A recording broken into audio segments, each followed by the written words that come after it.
Hello and welcome to Ways to Change the World. I'm Krishnan Gurumurthy, and this is the podcast in which we talk to remarkable people about their big ideas and the events in their lives that have helped shape them. My guest today is a man with lots of big ideas, and he's also a man who changes the world with them. Richard Dawkins is an evolutionary biologist based in Oxford, but he's perhaps most famous as the world's biggest atheist. His writing, his lectures argue the case for why God is a delusion, the name of one of his most famous books. And he's got a new one out at the moment, which is sort of a children's book based on the same ideas, and it's called Outgrowing God, A Beginner's Guide to Atheism. I normally end this podcast with a question, which is, if you could change the world, how would you change it? I think in your case, we should probably start with that, because I'm assuming you'd want to change the world by ridding us of religion altogether. Well, I would, but I think I generalise that to anything that's not evidence-based, where factual knowledge is concerned. So I would also like to rid the world of superstition of all kinds. And things astrology like and astrology and water divining and homeopathy and all sorts of things which are based on emotion and tradition, revelation, authority, rather than on evidence. I mean, a lot of people would say you want to get rid of sort of anything that's based on feelings. You know. Well, I'm very fond of feelings where art is concerned and music is concerned, poetry is concerned. I'm deeply moved by great art, great poetry, great music. And that's fine, that's feelings, but that's not about what's factually true. So things that might or might not be factually true, there we need evidence and evidence only. Why do you think that would make the world a better place? Well, for one thing, because facts are so wonderful and scientific facts are so beautiful and elegant and such a treat for everyone, children especially perhaps, to understand. So to deprive children of the great knowledge that science has provided, especially in the 21st century now, is a great tragedy for them. But also, of course, because if you base your beliefs upon anything other than evidence, then it's very hard to change your mind. And so people who have been brought up to believe that it's the righteous and good thing to do, to, kill apostates, bomb buildings and things, it's very hard to sway them, because they've been taught from childhood, this is right, this is just, this is what your God wants you to do. And so if they're not trained, if they don't subscribe to the view that evidence is what matters, then how are you going to change their mind? But are children really deprived of science? I mean, don't these two things go hand in hand to a large degree? Well, maybe in this country largely, but certainly in America they don't. Certainly in America, education is being subverted by fundamentalist religion. And my own field is evolutionary biology, and that particularly is subverted in American education by religious interests, where they actually try to stop children learning about evolution. And so, in terms of the way we behave with each other, why do you think the world would be better without these things? Because, I mean, you say, our actions should be evidence-based. I mean, aren't a lot of your explanations for why why religion is such a big thing in the world based on the idea that we don't always take the rational choice. We don't always do what is evidence-based. We often do things based on a sense, a feeling. Well, that's right, and that's what's so bad. I mean, But that's not come from religion, has it? I mean, it's a sort of a bit chicken and egg. Oh, well, yes, if you mean that somehow the human brain is somehow susceptible to emotion rather than to evidence, that could well be true. And I would like to change that. I mean, I would like to enhance our natural tendency to go for religion and to reduce our natural tendency to go for emotion, where factual evidence, I keep stressing that, because emotion is very, very important where things like art are concerned. So is that why you do what you do? I mean, are you an evangelist, if you like? Well, I suppose I'm an evangelist for truth, for scientific truth. Most of my books, I think only one of my books previously has been about religion. Most of my books have been about science. And I have a real passion for science. I have a real passion for science, not just because it's useful, though of course it is, but because it's beautiful. And do you think all religion is equally bad? No, of course not. I think all religion is probably equally misguided, but some religions are worse than others where their effect upon human behavior is concerned. Is that why you said that you thought Islam was the greatest evil today a few years ago? Yes. I think that's true. Only today, mind you. I mean, in medieval times, Christianity was, but Christianity has rather sort of grown out of that. And do you still think Islam is the greatest evil today? Well, I'm not sure about that. I think that nationalism, patriotism, really, where you say my country right or wrong, America first, these are also great evils which we would be better off without. Because and we'll come back to that, of course, but I mean, in a way aren't we living in a world in which we are less and less evidence-based, less and less truth-based? I hope and not. more emotionally driven, more emotionally swayed, whether it's in politics or... That's possibly true. I would hope it's a temporary trend. I think it might be true. And I think the internet might partly be responsible for that. I haven't really thought that through. Perhaps you have views on that. It could be said, yes, that there is a temporary blip in the more general trend towards being more evidence-based. You were brought up as an Anglican. I mean, you were born abroad, weren't you?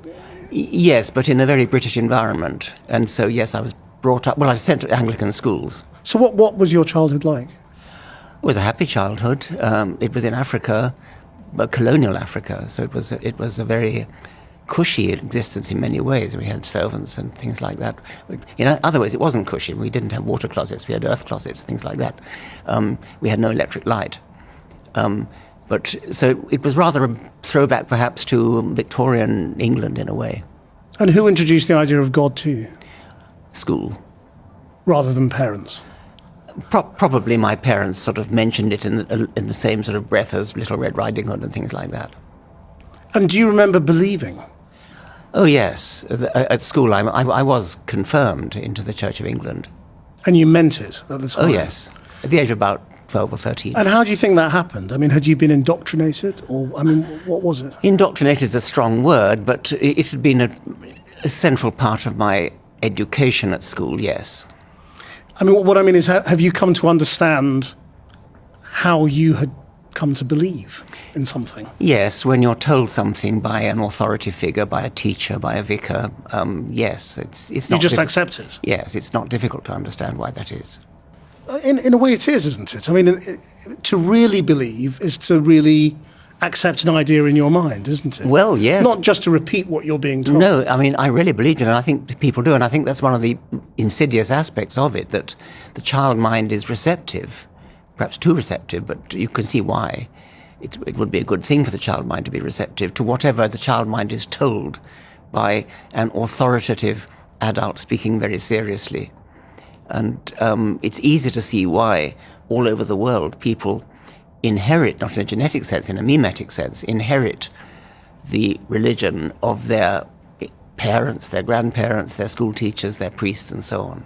And they really, really do believe it, and that's important to understand. When we castigate terrorists for doing suicide bombings and things like that, you have to understand they really, really believe it. They really believe, as Sam Harris says, they really believe what they say they believe. And it's not surprising that they do, considering that they were taught it. It was rammed down their throats in early childhood. I mean, you have very controversially before said that believers are victims of their religion. Yes. I mean, are you extending that then to terrorists? Of course. That they are victims. Yes. Yes. They really believe it. They honestly, they're sincere. They believe that they're doing the righteous, good thing. And they've been taught that. They are victims, yes.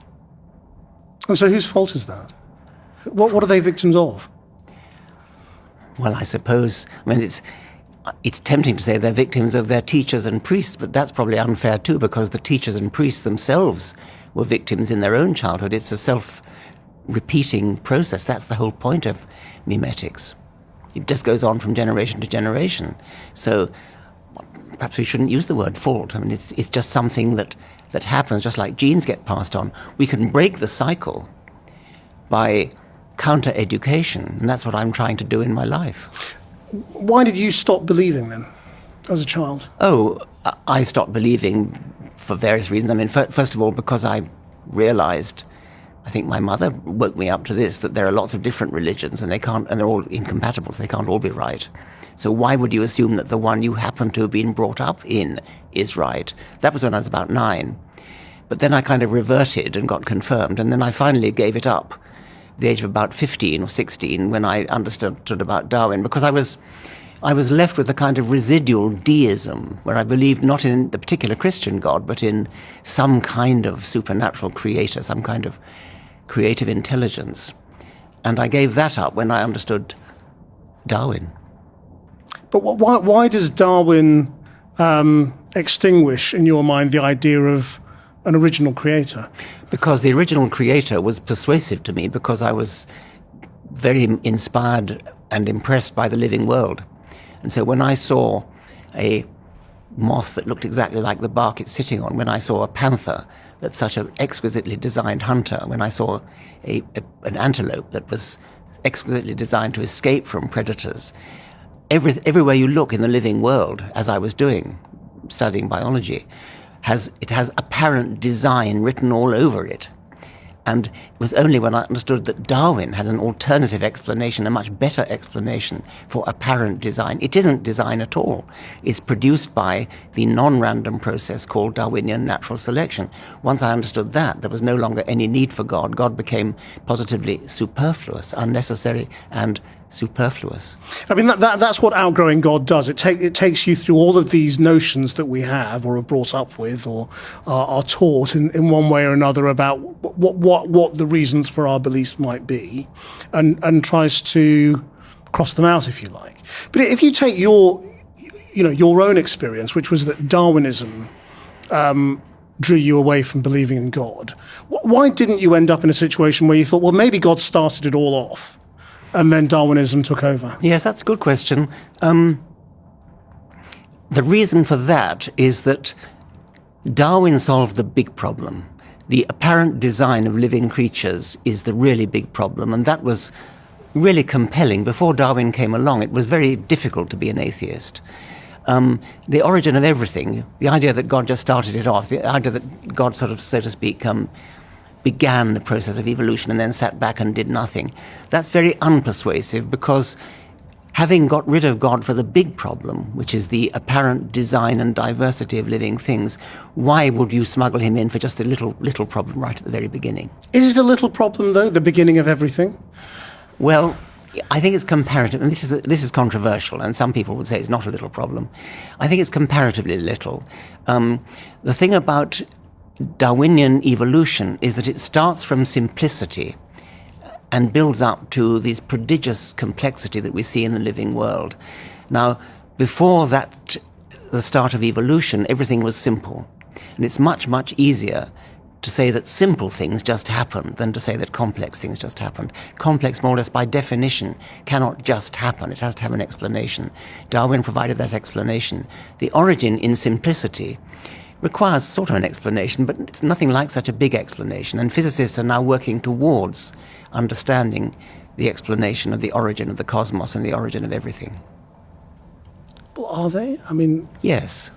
Do you think we'll work it out in our lifetimes, where it all began? I don't know about in our lifetime. I mean, I think it's... Well, in 100 years, then. The history of science gives us every encouragement. I mean, it one by one, the various problems have fallen to science. I mean, that's a matter of faith, isn't it? I mean, you're sort of... You could call it faith if you like, but I think it's a matter of historical precedent. It's a matter of the experience of science. If you think about what we now know compared to what our ancestors knew 100 years ago, 200 years ago, 300 years ago, it's a magnificent progress towards understanding everything. Maybe we won't ever understand everything, but the record shows that we're on the right path. Do you think we would behave better without religion? Doesn't religion give us codes, rules by which to live? Yes, and they're pretty awful, aren't they? If you think about the codes that are given us by the Bible, especially the Old Testament, obviously.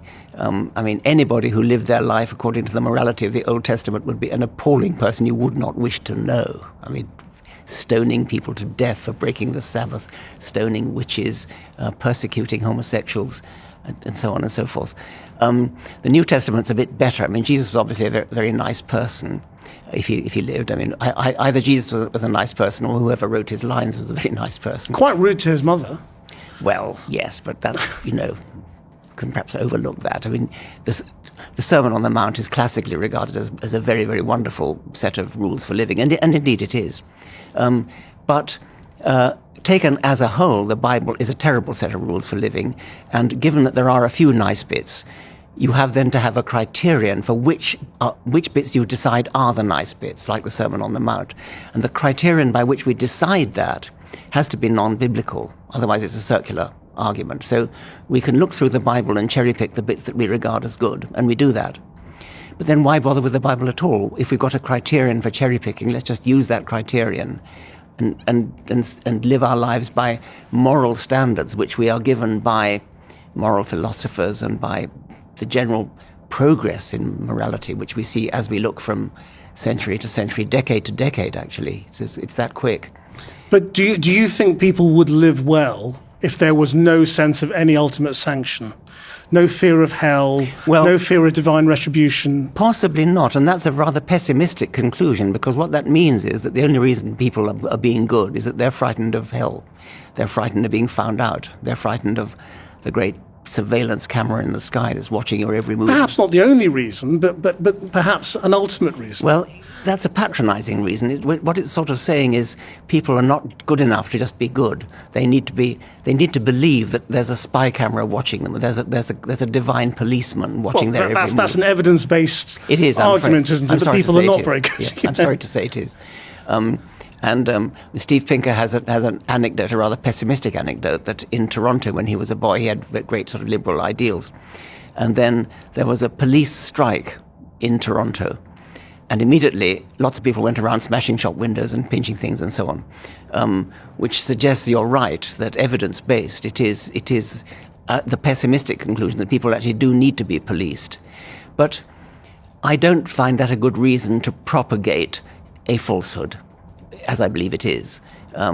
If you say, well, you and I are too intelligent to believe in God, but other people need it. What a patronizing, condescending attitude. Other people need it in order to be good. Why don't we try to foster goodness without the divine policeman? Why do you think religion came about then? Oh, well, that's another question. And you can answer that at a psychological level. You can say that our wild ancestors were faced with terror. They were faced with ignorance. They didn't understand why things happened. They didn't understand why the crops failed, why there were plagues, why there were terrible diseases, why there were droughts and famines. And so it was natural for them to attribute those things to some kind of agency. And that's a psychological explanation. Another one would be they're terrified of dying or terrified of not seeing their loved ones again after they've died, and so it's a good idea. Wishful thinking, in other words. So that would be a psychological explanation of how religion came about. I think there might be other explanations as well. I mean, aren't all of these explanations still the case in a lot of places for a lot of people? Oh, yes. I mean, the fact that we can provide an explanation for why religion exists does not mean it's true. And I care about what's true. Well, I'm asking you whether it's a good or a bad thing as well, whether the world would be a bad... You want to change the world by ridding us of all, non-evidence-based thinking, as you see it. I'm asking you why you think that would make the world a better place. Let me parse that a bit. What you're kind of suggesting by asking that question is that even if religion is false, even if there is no such thing as a god or gods, then it might be a good thing if people believe in that falsehood. And I don't go along with that. I mean, I can see that it might be a politically expedient thing to say it's good for people to believe in a falsehood because it makes them behave better or something of that sort. Maybe the world would be a better place politically, socially, if people believe this falsehood. I think that is patronizing and condescending, as I say. I think it's patronizing to suggest that although it's false, people need to believe in the falsehood in order to be moral, in order that the world should be a better place. I would rather stick to the truth. I mean, I suppose the reason I'm putting that is because, you say although it is false very definitely. The truth is we don't know 100% whether it's true or false. No, but there's a kind of premise that even if it is false, you're suggesting that it might be a good thing. I'm suggesting, on my assumption that it's false, it wouldn't be a good thing. If it's true, that's another matter. I mean, if some evidence could be found that it's true, then I would completely change my mind. I mean, I suppose what I'm getting at is in this world that doesn't have religion, that doesn't have fear of a creator, that doesn't have written rules by a god, how do we find a better way to live?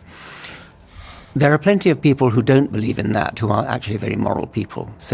But they've grown up in a world which was governed by codes that were created by religion. You could say that. I'm not sure how much I buy that. That is a point that is often made, and it could be true. But there is the academic study of moral philosophy, which is very fruitful study, and philosophers down the ages have come up with moral principles which are not based upon supernatural beliefs, which are based upon sort of extensions of the golden rule: do unto others as you would wish them to do unto you, and things like that. And there are other more sophisticated examples of moral philosophy. Then it's perfectly clear that our moral and ethical criteria are changing anyway. We now no longer believe in slavery. 200 years ago, it was taken for granted. These things change as the decades go by. There's what I call the shifting moral zeitgeist. And that's clearly a phenomenon. That clearly happens. It's much more difficult to explain why it happens. And I've tried in Outgrowing God to give some explanation for why it happens. But it's a combination of moral philosophy, of parliamentary decisions, of legal decisions, of just plain conversations, just plain discussions, of journalism, broadcasting. All these things are conspiring together to change the moral outlook, such that the moral outlook of a 21st century person is quite different from that of the moral outlook of somebody of 100 years ago, or 200 years ago, or 300 years ago. These things change all the time.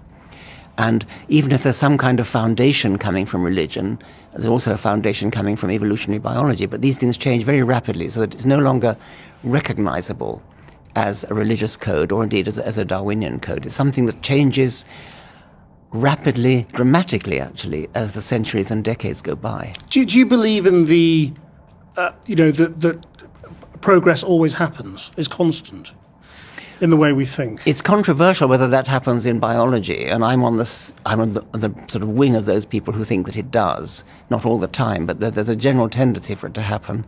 And then there's historical evidence, which you'll find in Steven Pinker's wonderful book, The Better Angels of Our Nature, Michael Shermer's book, The Moral Arc, to show that historically, over the long time, over centuries, over even millennia, yes, we're getting better. We don't do slavery anymore. We don't do torture anymore. Most of us, we don't enjoy spectator sport of public executions. In some places in the world they still go on, but in general, these things are all changing in the right direction, in a progressive direction. It's getting better. Do you think you personally have always articulated this in the best way? I mean, you annoy people, don't you? Yes. I think I annoy people more than they deserve to be annoyed. I don't think they should be annoyed quite as much as they are. You don't mean to? No. I mean to speak the truth, and I mean to be frank and open and honest. But some of the people who are annoyed because it upsets their deepest convictions, which are religious.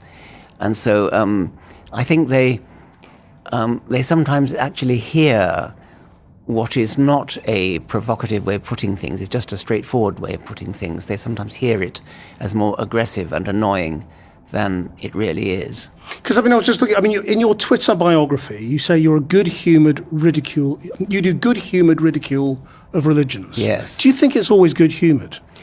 Yes. I don't believe in ridiculing people. I believe in ridiculing their ridiculous beliefs. I'm fond of quoting Johann Hari's statement, something like, I respect you too much to respect your ridiculous beliefs. What I wonder is, are you good-humoured towards Anglicanism and perhaps Hinduism and Judaism, but not very good-humoured towards Islam? You seem to hate Islam. Is that putting it too strongly? Let me put it this way.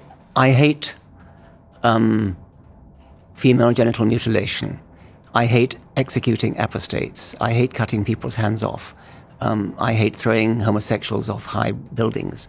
Those are all things that I hate. I'm sure there are lots of things that have been done within Christianity that you would hate. Of course as there well. have, but Yes. that was in the Middle Ages, not anymore. I mean, Christianity is responsible for the most appalling things centuries ago. But as I said earlier, Christianity is largely, not entirely, grown out of that. So for you, is it all about what those religions represent now, right, today as we speak in our world? As I said, rather than over the course of history. I mean, would you say that Islam is worse than Christianity over the course of history, or are they equally bad? Probably equally bad if you integrate over the course of history. But now is what matters, and now Islam is worse. Yes. Just explain why.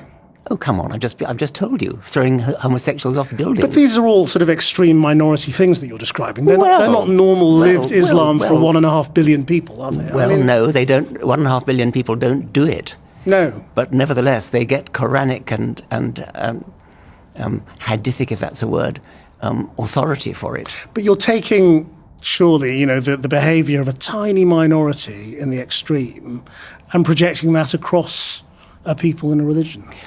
It is a tiny minority, and I certainly do not wish to suggest for one moment that a majority of Muslims do that kind of thing. Of course they don't. But the doctrine to which they subscribe, which is Islam, sanctions that kind of thing. And didn't Christianity? Yes, but it... So that's what I'm saying. When you say Islam is worse, that's what I'm struggling with. I mean, the religions have been used by people through the ages to do terrible things. Have you looked at the polls? Why do you think there's a hierarchy?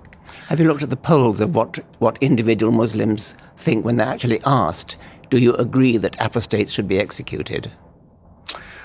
Well, we can argue about those polls. I know that a lot of those polls are quite controversial in terms of the questions they're asking and the poll size and all the rest of it. I suppose what I'm getting at is the way you communicate, and you're one of the most famous scientific communicators. Do you fear that you've clouded your message at all, but with those kinds of statements? Possibly, but I'm not a politician. I'm a scientist, and I care about what's true. And so what I want to know, all my books are about scientific truth, including the God delusion, actually, and including outgrowing God. So what I care about is what's true. I'm not a politician who's trying to get elected. I'm not trying to be popular. So does it bother you that you're regarded as an Islamophobe by many people? I mean, I know that's a word you don't really recognize. Well, I hope you don't either. I mean, it's a ridiculous word. I've said countless times that Muslims, individual Muslims, are the primary victims of Islam. Which is also a very controversial thing to say. I mean, Maybe controversial, it's undeniable. Well, it's undeniable that you're a victim of white middle class colonial society in the same way. I mean, we're all victims of our upbringings and our cultural norms. Yes, but I'm not persecuted. Because there are bad. Well, arguably you are. It depends on your perspective, doesn't it? I suppose, but I'm not threatened. I don't fear for my life because of the society in which I'm brought up. Whereas there are bloggers in Bangladesh, for example, who actually do fear for their life because they have done really, really quite innocent things, like say that they question some aspect of whether God exists, something of that sort. Yes, I mean, I suppose they are victims of Islam. Yes, I mean things like your tweet about the niceness of the bells of a cathedral compared to the unpleasantness in your words of Allahu Akbar. Let me say something about that. Allahu Akbar can sound beautiful and aesthetically wonderful when it's sung from a minaret by a beautiful voice. As it generally is. And I've heard that, and it is wonderful. What I meant by that, and Twitter is too short, tweets are too short to say that, is that Allahu Akbar is the last thing you hear before the bomb goes off. That's what I meant by saying that it has an aggressive ring to it. I mean, again, isn't that a silly comparison, though? No, I mean, it's true. Again, it's literally true. Well, but it's only literally true for a tiny, tiny number of people. It's true for all the people who've been blown up by terrorist bombs. Yes, but again, you're talking about, you're comparing church bells, which is your cultural norm, to your imagined experience of somebody being blown up, which is a tiny, tiny number of people within that. Nobody has ever died as a consequence of hearing church bells, except for somebody at Lord Peter But Wimsey that's novel. yeah, I know. But what I mean is, it was a silly comparison, wasn't it? Because I mean, there were crusades. There were lots of people who'd been killed in the name of other religions, and they would have equally heard, I'm sure, religious phraseology. Of course they or did, but that was justification. 500 years ago. That's the point. What's the point? That it doesn't happen today? Yes. Church bells are, at worst, church bells are a nuisance to people who are trying to concentrate on the book they're reading. But you did ask whether it gave away your own cultural I did. prejudice. Yes. Do you now see that it did?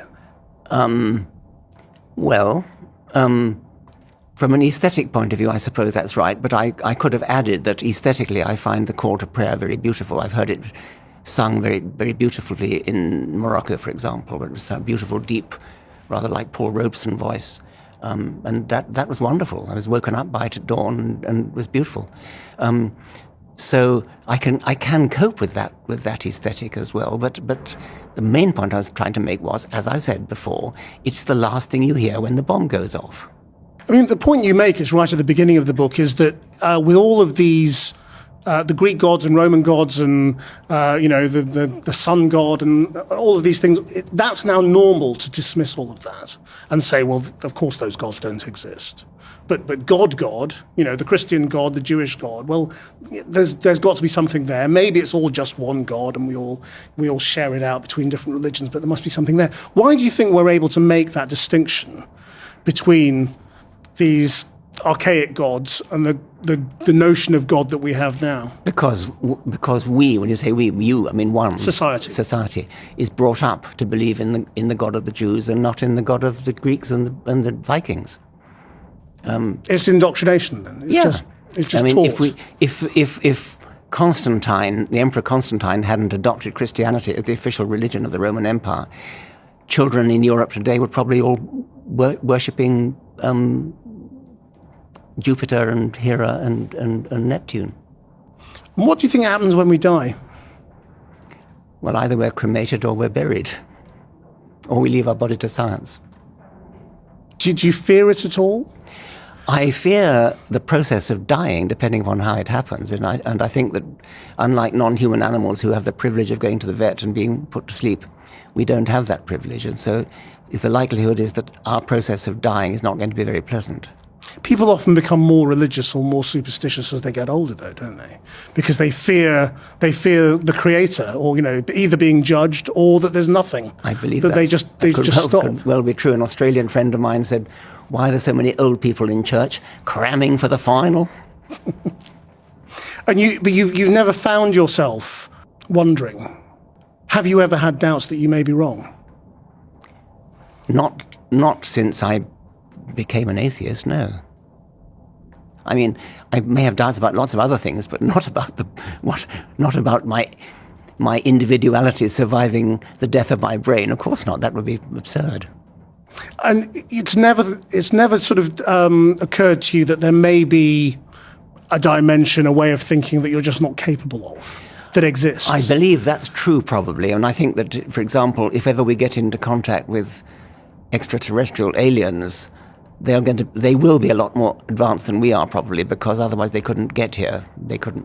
And we'll have a lot to learn from them. And so there will be some things that will simply blow our minds.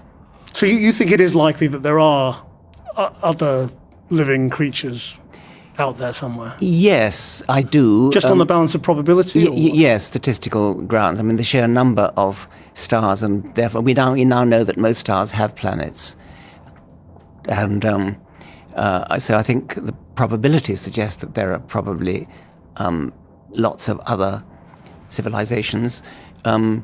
And of course, it's arguable that they won't get much more advanced than we are, because there's a tendency for civilizations to destroy themselves. And so maybe all over the universe, there may be little pockets of civilization winking into existence and then extinguishing themselves.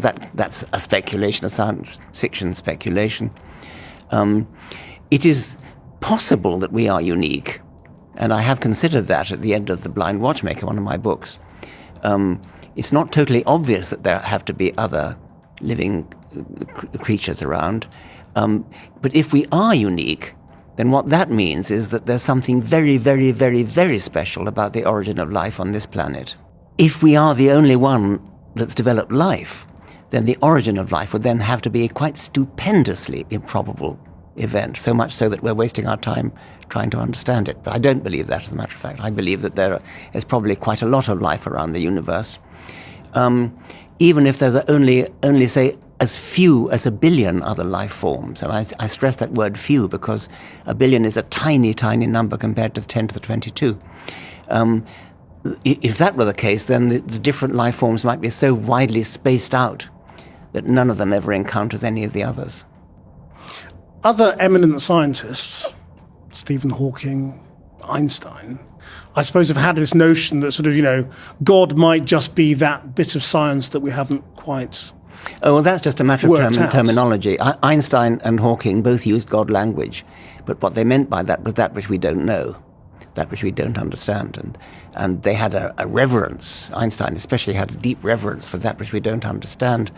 He unfortunately chose to couch it in God language, which has given a lot of people the mistaken impression that he was a believer in some kind of personal God, and he was very adamant, actually, that he was not. He did not believe in a personal God. So you think that's a mistake, to sort of just go along with that notion? Give it that God-like language. I mean, Hawking's done the same, hasn't he? Well, yes. I mean, he ended up famously the last words of A Brief History of Time, and for then we should know the mind of God. But Hawking was definitely an atheist, so was Einstein. Einstein used God language much more often. He said things like, but he does not play dice, meaning, but God does not play dice. And he said, what I really want to know is, did God have a choice in designing the universe? What he meant was, is there more than one way for a universe to be? And that's an interesting question. Could there be more than one kind of universe, or is there only one possible way? But he chose to put that in God language, a sort of poetic language, really, which has been widely misunderstood by people eager to misunderstand, I might add. So if we were to actually sort of follow you, suppose the government said, OK, let's do what Richard Dawkins wants, what would it involve? It would not involve dictatorial indoctrination in atheism. It would involve instead education in skeptical ways of thinking, in evidence-based thinking, teaching people how to think, not teaching people what to think, to coin that rather hackneyed phrase. What does that mean? I mean, what is it that we're learning wrong, or how are we learning wrong? We are learning wrong insofar as we tell children, this is your religion, this is what you believe, this is what you should believe. You should believe in Yahweh, you should believe in Apollo, you should believe in Thor, which throughout the ages children have been taught. That's not what you should teach children. But most state schools today don't do that. That's true. They don't do that, but there are quite a number of faith-based schools, faith schools so-called, which do that. So you'd get rid of all of those? I wouldn't get rid of the schools. I would get rid of the teaching children a particular faith. I think it's very important to teach children that religion exists. You need to teach children about different religions. You can't understand European history, indeed world history, unless you understand about religion, because so many of the world's wars have been fought on the basis of religious. But should it be taught as something that's wrong? It should be taught as something that happens, something that is historically there. The Bible should be taught as literature, because so much of English literature contains allusions to the Bible, and you can't get away from that. In The God Delusion, I think I got about 3 pages of phrases which are part of English language, part of proverbial language, which come directly from the Bible. You can't understand Shakespeare, you can't understand so much of literature unless you're steeped in the Bible, and no doubt you can't understand Arabic literature unless you're steeped in the Quran. No, you can't understand Indian literature unless you're steeped in the Bhagavad Gita and so on. So yes, we need to study religious books as literature and as history. Whether it is or not, in terms of the history. Yes. Yeah. But not as science, and that's not as science, and not as labeling children with the religion of their parents. Not saying you are a Christian child, or you are a Muslim child. It would make a hell of a difference in the Islamic world and in America, actually, where religion does still have a very powerful hold on people's minds because it has a powerful hold on child minds. And it's particularly odd in America, isn't it? Because nobody really thinks Trump, for example, is a religious man. No. And yet he's moving much more in a faith-based direction, certainly on something like abortion. That's right. Well, abortion is such a tremendous hot-button issue in America to a very large section of the community. And so anybody who says he's against abortion only then has to pretend to be religious in order to get away with it. Religion does have an anomalously high hold on the American mind. It does stand out like a sore thumb when you compare it with other countries of similar economic status. There's a known relationship between religiosity and poverty and lack of social welfare. Those countries and those states within America that have more of a social safety net, health schemes and that kind of thing, they are the least religious. Religion tends to flourish in those countries where people feel insecure, either because of poverty or because of lack of social welfare provision. And America does stand out as being an anomaly on that graph. And why do you think that is? Very difficult to say. There have been various theories advanced. One is that in Western Europe, where there is an established religion, as in Britain and Scandinavia, religion becomes sort of boring. It becomes, you encounter it when you get married and when you die, but otherwise it's sort of not taken seriously. Whereas in America, religion is big business. You get these gigantic mega churches with evangelists using the slick Madison Avenue type techniques to sell their particular church as opposed to rival churches. So it's exciting.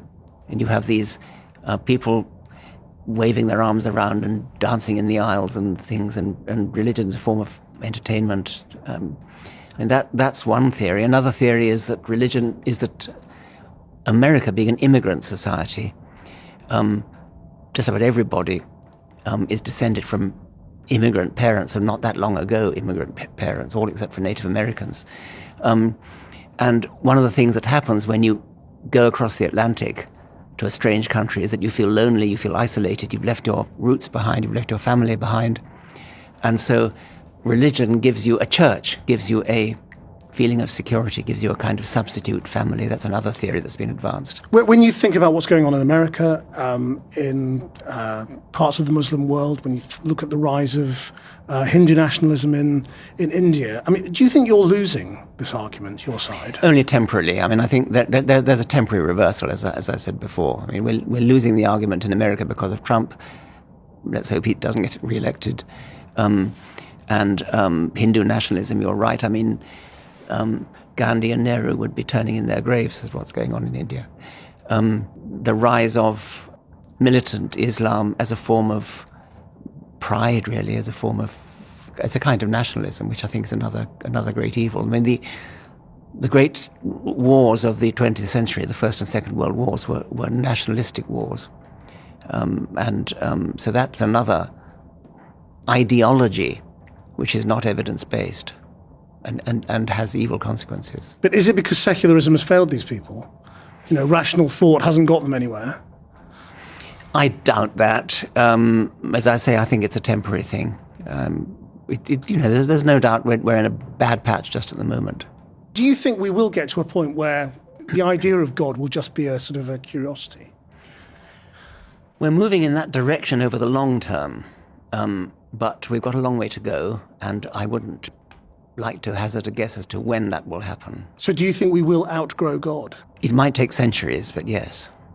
So how do you think we will look back on religion if we do ever outgrow God? The same kind of way we look back on when we believe that witches should be burned, that sort of thing. We'll look back on it as a dark period. Ríčרד Dawkins, thank you very much indeed. Thank you for you sharing very your much. ways to change the world.